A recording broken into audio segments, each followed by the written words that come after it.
Hey, this is Pastor Dave, and this is your Monday Mojo. Hope you had a great weekend. So, as many of you know, Laura and I recently took a trip to Ireland, and it was a wonderful trip. It was fantastic. It was a great place to go. Many people had recommended it, and it was truly an experience. But every time I go on one of those trips, I'm reminded of something, and I think this comes back to my mom. My mom was one of the most grateful people that I'd ever met. Anything that came her way, oh goody, just the smallest thing she would be grateful for. And rarely ever heard her complain about anything. And every time I go on a trip and I stay in a hotel room, I think something to myself. And I see on this trip we stayed in 6 different hotel rooms, one of them a castle.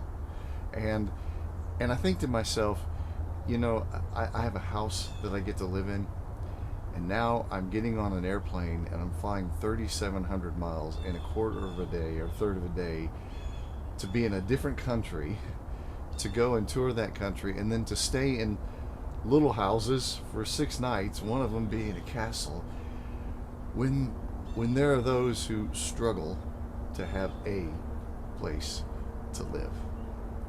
When I stay in those hotel rooms, so if a little thing happens, like me leaving my glasses at the hotel, it's not the biggest deal in the world.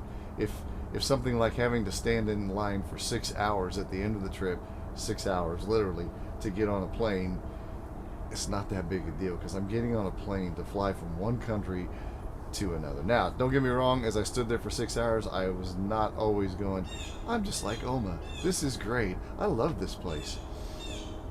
But there was still a sense of, this is a real, to use a word that gets way overused, blessing, to be able to enjoy that kind of thing. So when I, open the door and go into a hotel room, even if it's not luxury, I just think to myself, I have a room that I get to stay in tonight, when there are those who struggle to have any kind of room.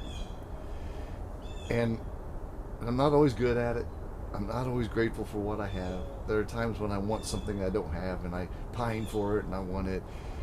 But I try to live like my mom, and just learn how to be grateful for what I do have.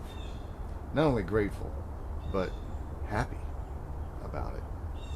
Anyway, those are my thoughts. It hit me once again when we were on that trip, of how much we really have. We're like kings, and queens, we Americans. And to be grateful for that is a wonderful thing. So anyway, that's your Monday Mojo for this week. Hope you have a great week.